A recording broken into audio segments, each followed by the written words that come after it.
My name is Mary Todd, and my hometown where I was born was Claremont, California. But we've been coming up to Montana since 1977. We've been living here full time for almost 20 years, and my husband's family since the late 50s. So we're pretty entrenched in Montana.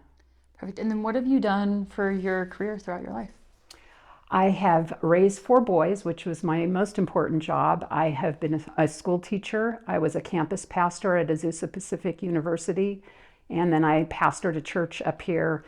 And then I've had a lot of little jobs in between, but always in leadership positions. And I have an advanced degree in organizational leadership. Gotcha. And so you are running against Representative Zinke again. So why did you choose to run against the same person again? And what's different this time than last time? Well, last time was my first time running, and I just felt what I know about the corruption of our government is probably different than anybody else that's ever run. And I felt God had called me to do it. And I did really well for being an unknown name and running. Dr. Al almost beat Ryan Zinke. And so I told Ryan after he won that if he did the right thing, I wouldn't run against him. And the reason I'm running this time is I don't believe he's doing the right thing for the American people. Okay. So what are you hearing this time on the campaign trail? What are some topics that you're hearing the most from what would be your constituents if you were elected? Well, I think the number one thing is our border and the fact that it is wide open. And that's one thing that Ryan Zinke has done nothing to change. When he had an opportunity to, he didn't take it. For sure. And so let's kind of switch gears to housing a little bit. So housing is a struggle here in Montana. Montanans are very much struggling with the lack of affordable housing in mostly Missoula, Bozeman, and other communities around the state. And jobs have also not kept up with the cost of living. And many Montanans are feeling very thin when it comes to finances. What would you do at the federal level to help with the ongoing housing crisis, to help Montanans find a home? And what would you do to help the economic burdens that Montanans are facing and lower inflation so more Montanans can feel secure? So sadly, that is not a national issue. I would support those that are getting in, like our governor. I would support the governor. I would support the people making the decisions, but it's not a national decision. It's definitely a problem. And what I will do is I will travel the state of Montana to talk to my constituents and see, how I can help. But it isn't a national issue. It's a statewide issue. And then when it comes to inflation and economics, what would you do at the federal level to help lower that inflation rate that's coming from the federal government? Well, for one, I would not vote for $1.2 trillion omnibus bills that have really are a total waste of our tax dollars. And I would use the word no, and I would use the power of the purse to shut down our government until they got their act together and did the right thing. So you can see I'm a little fired up from both sides of the issue on Democratic and Republican. We're not being represented well, and they are just spending and printing money that we do not have. For sure. And kind of on that similar boat, taxes. Taxes have gone up for pretty much everyone, especially property taxes here in Montana. They're expensive. So what would you do as a U.S. representative to lower taxes federally and provide tax relief to families that are already struggling to make ends meet without having to write a check for taxes? You have to stop spending money, for one. So that would be my first thing. And right now, Joe Biden is looking into stopping President Trump's tax cuts for all Americans. And he's saying that if you make under $400,000, you won't get cut, which is not true. And so I would fight for every American on every level. Our taxes are out of control, and that's one of the reasons inflation is going crazy. For sure. And let's switch to a little bit to healthcare and abortion. So abortion is a hot topic this year, and after Roe v. Wade was overturned, we saw several states move towards some type of ban or limit, and Montana has tried to do that as well. So there's also even been talk of a federal ban. So what would you do as a U.S. representative when it comes to reproductive rights and abortion for women in Montana and across the country? Well, I think it should be a state issue, statewide issue, that the government should not be, the federal government should not be deciding. The states need to. I am pro-life, but I wonder if you know that there's only 8 countries in the world that have abortion rights, and we're one of them. China is the worst. And I really believe that it is egregious, the amount of babies that are being killed by abortion every year. And so I would do my best to help moms make different decisions. And I truly mean that. I feel that there's two victims when a baby is aborted, the mom and the baby. And so I would have a compassionate heart towards the mom and really try to get alternatives. For sure. And then healthcare too. The cost of healthcare has increased significantly. And for many in Montana, it's becoming more and more challenging to find healthcare. And prescription drug prices are also, as we see, growing and growing for the prices of them. So what would you do to help lower healthcare costs or prescription drugs at the federal level to help Montanans in a state that is already rural, facing a lot of healthcare issues, be able to have adequate healthcare?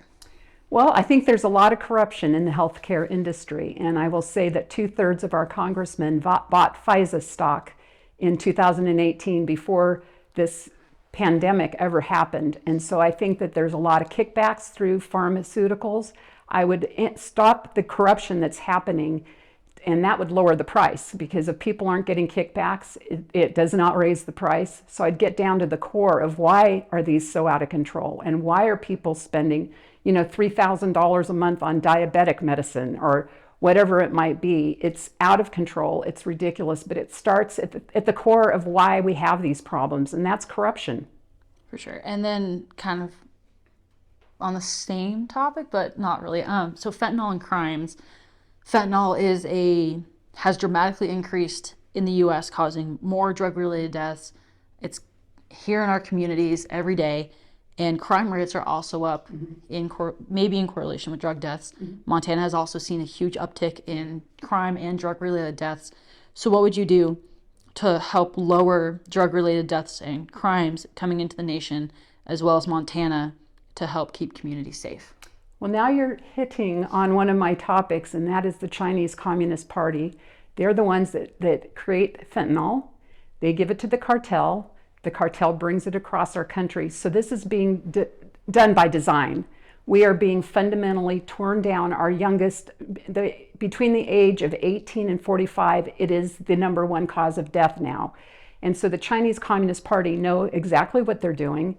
And this is what I would fight, is what is being done to our country has to be exposed from the deepest level, and we have to close our border. And so there's so many avenues to come through our border with drugs, and we're being fundamentally changed by design. For sure. And kind of on that same topic, there's been a lot of problems that are facing the reservations in Montana. How do you plan to work with the tribes and strengthen the tribes when it comes to resources that they need at the federal level, and also strengthen their relationship with the federal government to get those resources to their people? So to me, it all starts with relationships. And once I'm in office, I will create and build relationships with the tribes and see what their problems, how I can help. And I feel that people that have purpose and meaning and education do much better than those that don't. So I would come from that angle of, we need to educate, we need to give people purpose in living and get rid of the drug problems, but it would come from a relationship and them trusting me and me beginning to trust them, that we would have a trusting and good relationship and work together. For sure. And then kind of switching gears a little bit, so Montana is a very big ag state with a very big agriculture industry. Yes. How would you support the agriculture industry in Montana when it doesn't look particularly promising at the federal level? It needs not to be in the federal level. It needs to come back to the state level. So that's exactly what I would do. And I've met with several officials. I've met with the logging industry, agricultural industry, and they all need to make their own choices. Right now, we have environmentalists that don't live in Montana that are attacking our area, and our people are not getting to choose what is best for our forests, for the agriculture, for all of it. So it needs to come back to the state level and away from the federal level.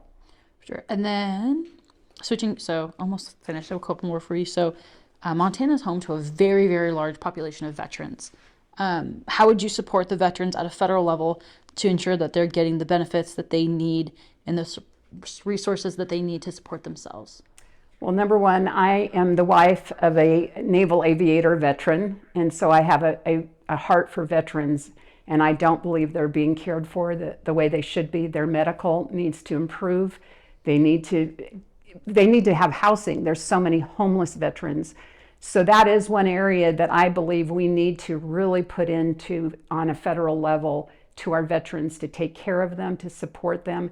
And I'm also supporting the nonprofit, currently supporting nonprofit agencies personally with my own money to help those that are helping the veterans, like the Wounded Warriors and people like that are doing this already for our veterans.